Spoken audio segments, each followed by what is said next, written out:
السلام عليكم ورحمة الله وبركاته. الحمد لله. الحمد لله الذي نحمده ونستعينه ونستغفره ونؤمن به ونتوكل عليه أما بعد.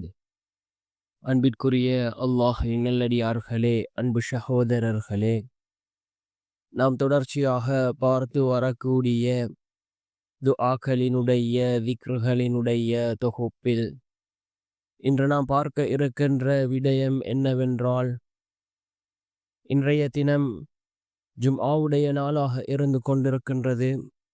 அசருடைய தொழுகையை தொழுதுவிட்டு இந்த துஆவை நாம் ஓதி அல்லாஹ்விடம் பிரார்த்தனை செய்வோம். இந்த துஆ மிக முக்கியமான ஒரு துஆவாக இருந்து கொண்டிருக்கின்றது.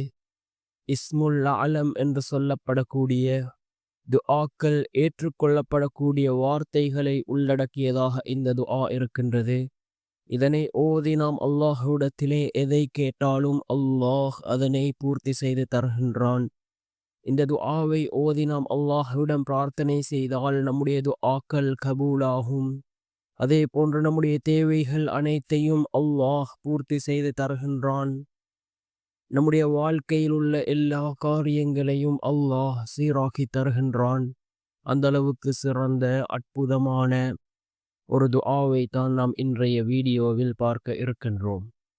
அன்பார்ந்தவர்களே, அல்லாஹ்வின் நல்லடியார்களே, அதிகமானோர் நம்முடைய சேனலை சப்ஸ்கிரைப் செய்யாமல் பார்த்து கொண்டிருக்கின்றீர்கள். நீங்கள் சப்ஸ்கிரைப் செய்து லைக்கிடுவதன் மூலமாக நமது சேனலில் உள்ள வீடியோக்கள் இன்னும் பல சகோதரர்களுக்கு கொண்டு போய் சேர்க்கப்படும்.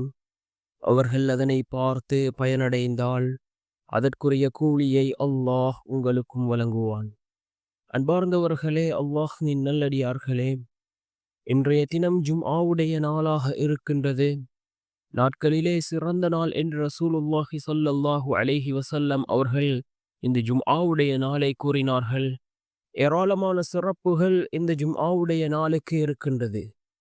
இந்த ஜும்ஆவுடைய நாளில் ஒரு நேரம் இருக்கின்றது. அந்த நேரத்தில் நாம் கேட்கக்கூடிய துஆக்களை அல்லாஹ் கபூல் செய்கின்றான். இமாம்களுக்கிடையே அந்த நேரத்தை பற்றி பல கருத்து வேறுபாடுகள் இருக்கின்றது. சில இமாம்கள் ஃபஜ்ருக்கு பின்னால் உள்ள நேரம் என்று குறிப்பிடுகிறார்கள்.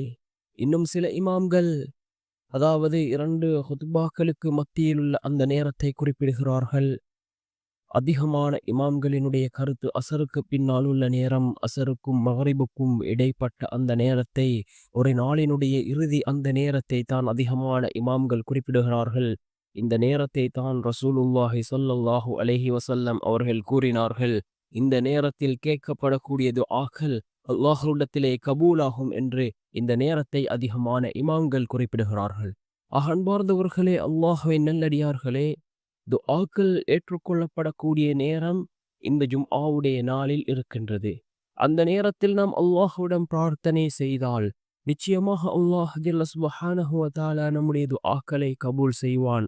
நம்முடைய எல்லா காரியங்களையும் அல்லாஹ் சீராக்கி தருவான். அன்பார்ந்த சகோதரர்களே, அல்லாஹ்வின் நல்லடியார்களே, ஏராளமான சிறப்புகள் இந்த ஜும்ஆவுடைய நாளுக்கு இருக்கின்றது.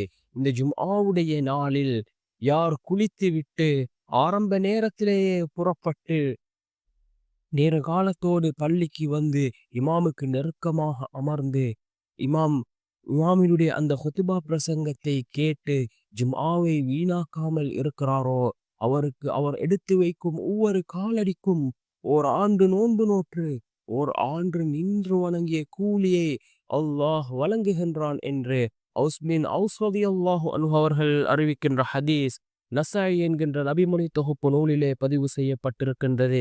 அன்பார்ந்த சகோதரர்களே, அல்லாஹ்வின் நல்லடியார்களே, இந்த அளவுக்கு சிறப்புகள் இந்த ஜும்ஆவுடைய நாளுக்கும் இந்த ஜும்ஆவுடைய தொழுகைக்கும் கூறப்பட்டிருக்கின்றது. இந்த ஜும்ஆவுடைய நாள் ரசூலுல்லாஹி ஸல்லல்லாஹு அலைஹி வஸல்லம் அவர்கள் மீது அதிகமாக நாம் ஸலவாத்துக்களை கூறுவோம். ஒரு ஹதீஸ் இடம்பெறுகின்றது.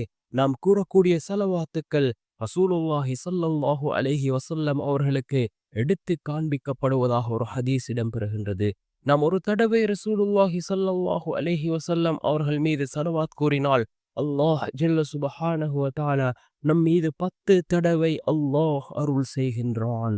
நாம் எந்த அளவுக்கு அதிகமாக ஸலவாத்துக்களை கூறுகின்றோமோ அந்த அளவுக்கு ரசூலுல்லாஹி ஸல்லல்லாஹு அலைஹி வஸல்லம் அவர்களினுடைய முஹப்பத்தை பெற்றுக்கொள்ள முடியும். அன்பார்ந்தவர்களே, அல்லாஹ்வின் நல்லடியார்களே, அல்லாஹ் தன்னுடைய குர்ஆனிலே குறிப்பிடுகின்றான், நானும் என்னுடைய மலக்குமார்களும் ரசூலுல்லாஹி ஸல்லல்லாஹு அலைஹி வஸல்லம் அவர்கள் மீது ஸலாமும் ஸலவாத்தும் கூறுகின்றோம். மக்களே, நீங்களும் ரசூலுல்லாஹி ஸல்லல்லாஹு அலைஹி வஸல்லம் அவர்கள் மீது ஸலாமும் ஸலவாத்தும் கூறுங்கள் என்று அல்லாஹ் தன்னுடைய குர்ஆனிலே குறிப்பிடுகின்றான். அன்பார்ந்த சகோதரர்களே, அல்லாஹ்வின் நல்லடியார்களே, ஏராளமான ஸலவாத்துக்கள் இருக்கின்றதே.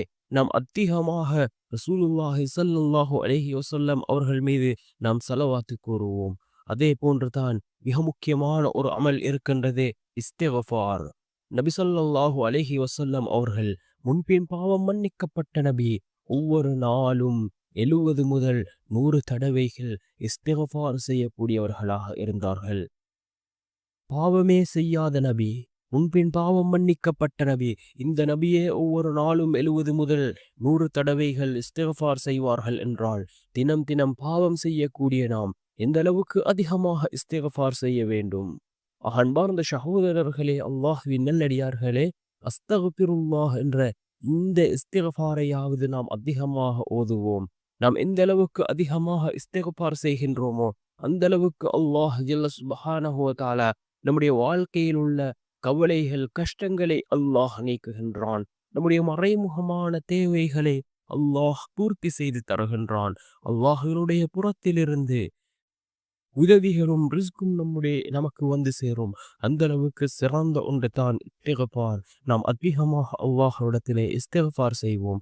அன்பார்ந்த சகோதரர்களே, அல்லாஹ்வின் நல்லடியார்களே, இந்த துஆ இருக்கின்றதே மிக முக்கியமான ஒரு துஆ. இதனை ஓதி எதை கேட்டாலும் அல்லாஹ் மறுக்காமல் தருவான். ஏனென்றால் இந்த துஆவிலே இஸ்முல் அலம் என்று சொல்லக்கூடிய யா ஹன்னான் யா மன்னான் என்ற இந்த வார்த்தை இடம்பெற்றிருக்கின்றது. இமாம்கள் இந்த வார்த்தைக்கு இஸ்முல் ஆலம் என்று குறிப்பிடுகிறார்கள். இதனை ஓதி எதை கேட்டாலும் அல்லாஹ் அதனை தருவான் என்று இமாம்கள் குறிப்பிடுகிறார்கள். அந்த அளவுக்கு சிறந்த வார்த்தை. சில வார்த்தைகளை இமாம்கள் இஸ்முல் ஆலம் என்று குறிப்பிடுகிறார்கள். அதிலே இந்த யா ஹன்னான் யா மன்னான் என்ற இந்த வார்த்தையும் உள்ளடங்குகின்றது. அன்பார்ந்த சகோதரர்களே, அல்லாஹ்வின் நல்லடியார்களே, இந்த துஆவை ஓதி நாம் அல்லாஹ்விடத்திலே பிரார்த்தனை செய்வோம். நம்முடைய எல்லா விதமான தேவைகளையும் நாம் அல்லாஹ்விடம் கேட்போம்.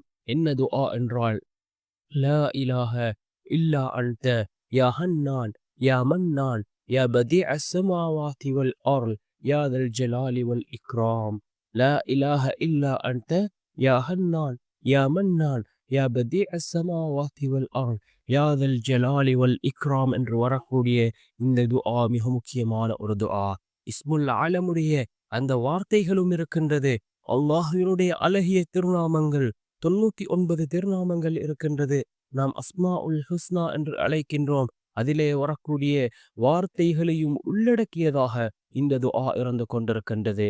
அல்லாஹ்வினுடைய அழகிய பெயர்களை கொண்டு நாம் அல்லாஹ்விடம் உதவி தேடினால் நிச்சயமாக அல்லாஹ் ஜல்ல சுப்ஹானஹு வ தஆலா அவன் நமக்கு உதவி செய்வான். நம்முடைய துஆக்கள் கபூலாகும். அந்த அளவுக்கு சிறந்த வார்த்தைகளை உள்ளடக்கியதாக இந்த துஆ இருந்து கொண்டிருக்கின்றது.